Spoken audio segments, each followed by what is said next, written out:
I just want to start off by saying, if you want an answer at the end, prepare to be disappointed. There just isn't one. I was an intern at Nickelodeon Studios for a year in 2005 for my degree in animation.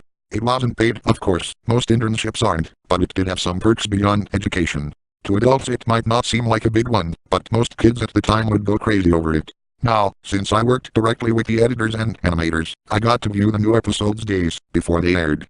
I'll get right to it without giving too many unnecessary details. They had very recently made the SpongeBob movie and the entire staff was somewhat sapped of creativity, so it took them longer to start up the season.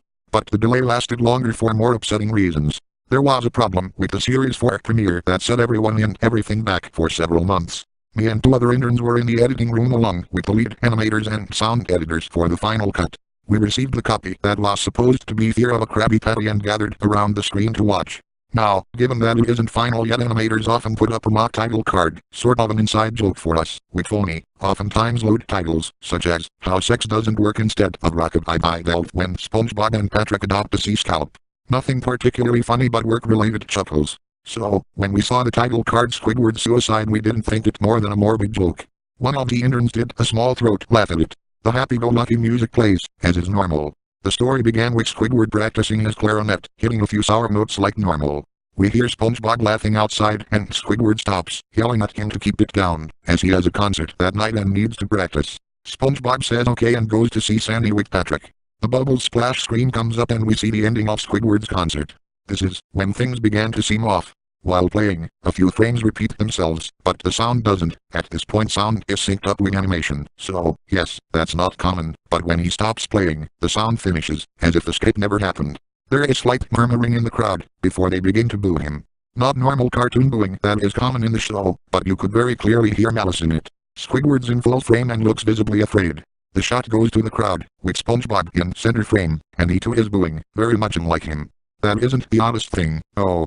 What is odd is everyone had hyper-realistic eyes. Very detailed. Clearly not shots of real people's eyes, but something a bit more real than G. The pupils were red. Some of us looked at each other, obviously confused, but since we weren't the writers, we didn't question its appeal to children yet. The shot goes to Squidward sitting on the edge of his bed, looking very forlorn. The view out his porthole window is of a night sky, so it isn't very long after the concert. The unsettling part is at this point there is no sound. Literally no sound. Not even the feedback from the speakers in the room.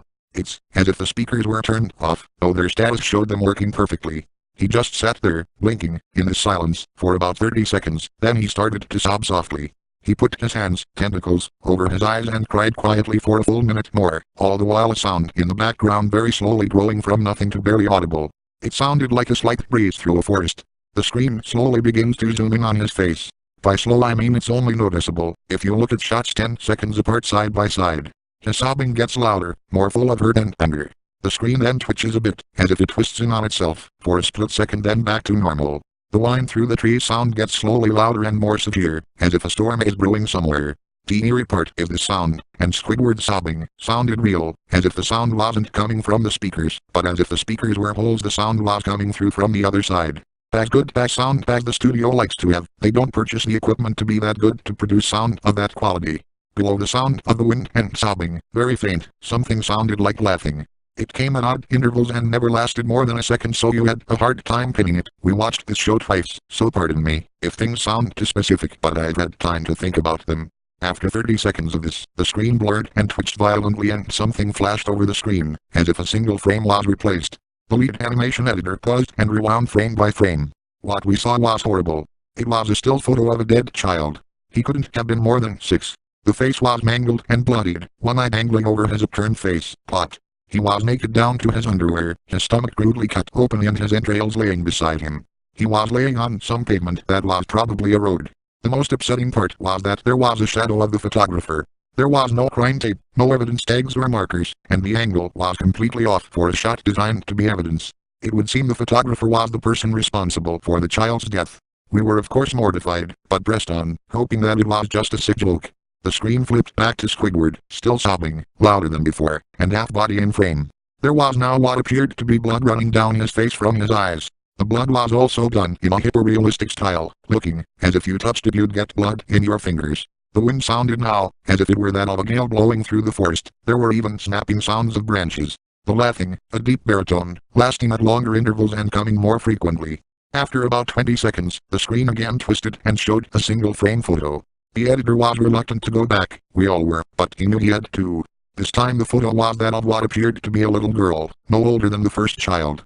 She was laying on her stomach, her breasts in a pool of blood next to her. Her left eye was to pop out and popped, naked except for underpants. Her entrails were piled on top of her above another crude cut along her back.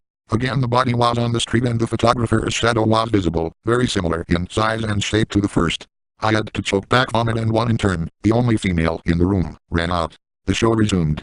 About 5 seconds after the second photo played, Squidward went silent, as did all sound, like it was, when the scene started. He put his tentacles down and his eyes were not done in hyperrealism like the others were in the beginning of this episode. They were bleeding, bloodshot, and pulsating. He just stared at the screen, as if watching the viewer.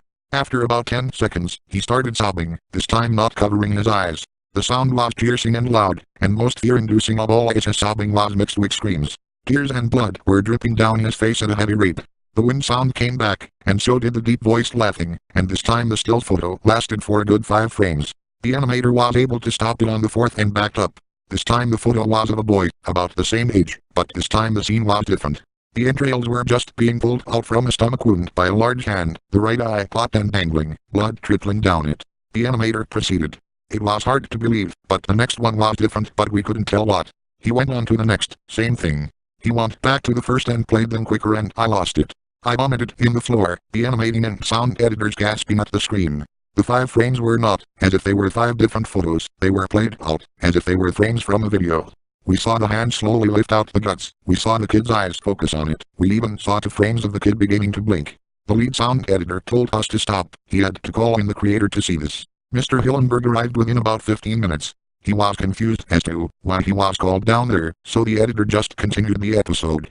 Once the few frames were shown, all screaming, all sound again stopped. Squidward was just staring at the viewer, full frame of the face, for about 3 seconds. The shot quickly panned out and that deep voice said to it and we see in Squidward's hands a shotgun. He immediately puts the gun in his mouth and pulls the trigger. Realistic blood and brain matter splatters the wall behind him, and his bed, and he flies back with the force. The last 5 seconds of this episode show his body in the bed, in his side, one eye dangling in what's left of his head above the floor, staring blankly at it. Then the episode ends. Mr. Hillenberg is obviously angry at this. He demanded to know what the heck was going on. Most people left the room at this point, so it was just a handful of us to watch it again. Viewing the episode twice only served to imprint the entirety of it in my mind and cause me horrible nightmares. I'm sorry I stayed. The only theory we could think of was the file was edited by someone in the chain from the drawing studio to here. The tow was called in to analyze when it happened. The analysis of the file did show it was edited over by new material. However, the timestamp told it was a mere 24 seconds before we began viewing it. All equipment involved was examined for foreign software and hardware as well as glitches, as if the timestamp may have glitched and showed the wrong time, but everything checked out fine. We don't know what happened and to this day nobody does. There was an investigation due to the nature of the photos, but nothing came of it. No child scene was identified and no clues were gathered from the data involved nor physical clues in the photos. I never believed in unexplainable phenomena before, but now that I have something happen and can't prove anything about it beyond anecdotal evidence, I think twice about things. What the fuck are you talking about, Sam? Mike, you fucking idiot. Get the fuck out of here right now.